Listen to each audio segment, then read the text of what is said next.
Eu sou da Marcenaria, Hobby 7 Pallet, e hoje eu trago meu novo projeto. Fiz um quadro. Deixa eu ver aqui.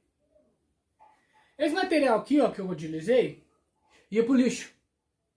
Aí eu paguei, pensei, por que eu não posso fazer um trabalho legal com isso? Aí eu tinha esse material aqui, ó, de fazer esse tipo de pintura. Vou pegar até aqui, ó. Esse material aqui, ó, deixa eu ver, fio, aí, ó, entendeu? Você acha na internet pra comprar?